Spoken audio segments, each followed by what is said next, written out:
So the first thing we're going to go over is the penumbra video, just to give you an overview of how the device works. So this is coming up the internal carotid. Very common location for an occlusion would be M1 occlusion. So just again, an overview, you're going to use a guide wire of your choice and a guide catheter. Place the reperfusion catheter, which is our microcatheter. Remove the guide wire and put a separator device in. What the separator is, it's a wire with a cone on it. The cone is designed to be the exact inner diameter of that catheter. So you then hook this catheter up to continuous aspiration provided by the pump, and as you're continuously aspirating back on that clot, eventually it's going to occlude the tip of the catheter. So you manipulate the separator back and forth, completely in and out of the tip of the catheter. What that's going to do is help keep your catheter patent. So you're going to start working proximal to distal through the clot. And again, manipulate that separator back and forth to keep the tip of the catheter patent. So you can push the catheter over the separator? Yep, you can advance it while you're moving through the clot over the separator. The separator is not a guide wire, so anytime you're selecting a vessel or tracking the catheter up, you would use a guide wire. Yes. You're probably going to use like an 014 to an 018 guide wire. A lot of people start with an 014 synchro, maybe move to an 016 fathom, and then if they need to, go up to an 018 like transcend. Okay. So that's the video, just to give you an overview.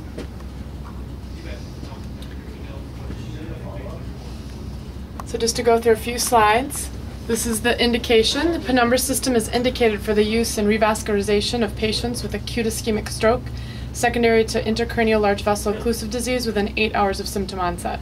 So that indication reads the same as any other mechanical device on the market right now. Just as a quick review, IV TPA up to 3 hours after symptom onset. Some studies show now you can go up to 4.5 hours. Intra-arterial TPA you can use up to 6 hours, and mechanical you can use up to 8. Some of the benefits of the penumbra system: you can use a proximal working position. By that I mean you don't have to cross through the occlusion to start using your device and cross blindly. You can start on the face of the clot and work your way through. You have continuous aspiration, again provided by a pump. So instead of using a syringe, you have aspiration the entire case. You have different sizes of catheters for different anatomy. The whole system consists of some sort of guide catheter support. So you're going to start for some of our catheters with a 6 French guide, like a Neuron 070 would be a good guide choice. Another guide that you may use would be like an Envoy, 6 French. For our new larger system, the 054, you're going to use a sheath. You're going to need a minimum of a 6 French. I would actually suggest using a 7 French sheath. The next component, once you have your guide placed, you're going to use a reperfusion catheter, which is our microcatheter. We've got 4 different sizes. You're then going to use its corresponding separator, and then aspiration pump, canister, and tubing. Here's the 4 sizes we have on the market today. You have all 4 at this hospital. You have an 026, an 032, 041, and 054. That number refers to the distal inner diameter of the catheter. So if you're curious to know what size wire would fit through each catheter, for instance an 035 wire, yes, it'll fit through this because this has an 054 ID. Yes, it'll fit through this. No, it will not fit through those 2. That would just be an example, but the name of the catheter is actually the distal ID. You have this poster also in the room. This kind of gives you an idea of where each catheter may be used. This 054, we have had several cases where they've brought it up to the M1. It is a 5 French catheter designed for quicker aspiration, carotid T occlusions, large vessels. Just as an example. Here's the specs on all 4 catheters. The largest one, this 054, is a 6 French catheter tapering to a 5 French. It's 132 in length. Our next size down is the 041. It's a 4 French catheter with an 041 inner diameter and 137 in length. The 032 is a 4.1 French catheter taping to a 3.4 French. It's 150 in length. And the 026 is a 3.9 French catheter tapering to a 2.8 French catheter, and it's also 150 in length. Each catheter has its corresponding separator. So you wouldn't mix and match separators with different catheters. Every catheter has its matching separator because, again, that cone on the tip of the separator is designed to meet the inner diameter of that catheter to keep it patent. The largest one here is 175 centimeters in length. The other 3 are 200 in length. On the proximal end, the two largest ones are O20 tapering to an O14, and the two smaller ones are O18 tapering to an O10. So the distal tip of these are very delicate, and you're going to want to be very careful when introducing them into the catheter. So again, these are the components. You've got your guide, your catheter, your separator, your pump, canister, and tubing. This is going to go over the guide requirement for the 054, which is our new largest reperfusion catheter. Again, the minimum sheath you're going to use is a 6 French sheath.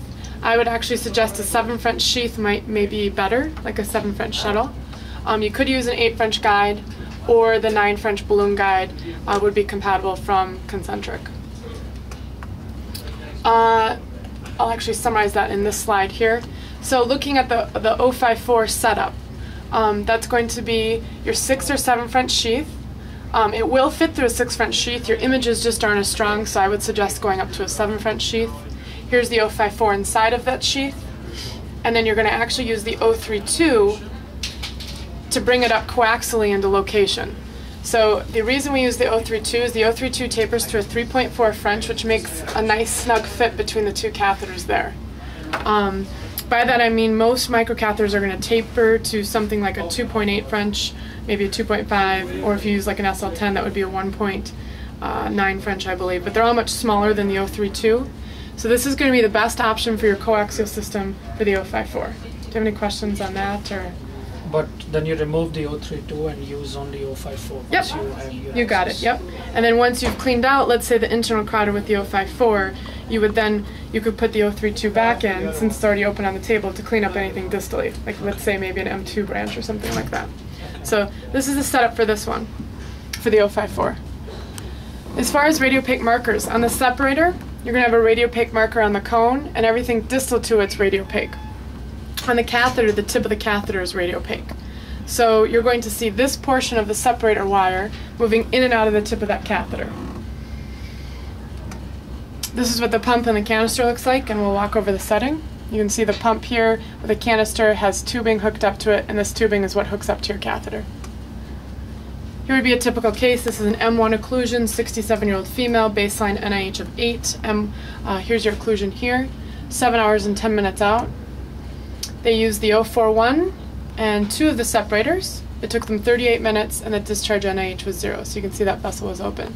Average case time from pump on to pump off is 45 minutes.